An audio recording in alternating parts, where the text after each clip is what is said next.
How many of y'all go to the store and get a journal just not to write in it? Or even have no idea what to write about? I know I definitely have been there. I think we all know by now that there are tons of different journals you could use. In today's video, the first thing I want to tap into is that there is no rules, expectations, or guidelines how to journal. I'm going to give you tips, but you have to lower your expectations because it's simply just writing in a journal. The way I see journaling is it's just a way to get out your thoughts on paper so you can see it. And if you're like me, you have millions of thoughts running through your head. And it's quite hard to think about one specific thing. Journaling helps with being more focused and having a clear path of your thoughts. So again, simply let go all of your expectations and just write. Because all you really need is a journal and a writing utensil. I would definitely advise for you to get a journal that you like so you're more interested in writing in it. And if you don't know what kind of journal to use, I make some of my own. And I have a couple that you could use. I have two journals that both tap into morning routines, which are these two. I also have this one, which taps more into goal setting and more about you and what you want to do. And don't think I forgot about you guys. It's a nice hard-covered black journal that has lines that you can write into for days. And then lastly, I have a planner type tracker journal, and it still has a place for you to write, and it's mainly to track your progress and growth and habit trackers. It taps in mainly about self-care and stuff like that. And all my journals have a place for you to write, and they all tie into gratitude. You can get any of these journals from the link in my description box. It helps me out so much, and I would greatly appreciate it. Now that we covered that, you may be wondering, what are we going to write about?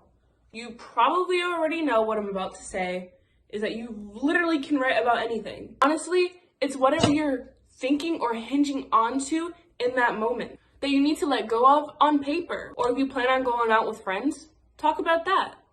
You can literally talk about anything. But to guide you even further, let me tell you what I like to journal about. One of the main things I write about is what I'm grateful for and how I'm feeling throughout the day. I also write about what I did in the day. So if me and my family went somewhere, or I really had a good day that I want to think about or remember. I also like putting lists in my journal. So like to-do lists, like things I need to get done, which is the same thing. Anything really that you can put on a list. And again, like I said, I love to write about self-gratitude. I really love journaling because it allows you to look back on previous entries and things that happened in the past that you want to remember. And it also helps how you can improve in your life. And if you're still having trouble figuring out what to write about, you can use Google or Pinterest and simply look up journal prompts. Next, you really should make rules for yourself. Rules help you make a plan, and which makes you consistent. A rule I have is to journal every day. So when I wake up, I'll go to my desk and write for at least 10 minutes. Well, those are just the two main rules I have for myself to stay on track and keep up with my journaling. Because if I don't set rules for myself, I'll just put it off. I'll be like, I'll just journal tomorrow. And this leads me to procrastinating myself for just to simply journal. And it only takes like 10 or 15 minutes. Even if you don't journal every day, you could simply say, I'll journal 3 times a week. Another rule, which isn't really a rule, is that you should enjoy the process and remind yourself why you're doing it.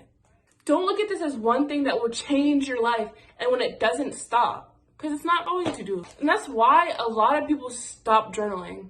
It takes time, and it's to help you find your inner self. And lastly, don't put all the pressure on yourself because you're going to end up losing all the motivation you had for it. And yes, sometimes when you journal, it feels uncomfortable, but that's where the process happens. And yes, this might be an uncomfortable and difficult practice, but that's where growth comes from, being uncomfortable. So I'm going to wrap it up here. And if you have any questions or concerns, let me down in the comments. I hope this helped you, and I hope you have a great day whenever you're watching this. See you next video. Bye.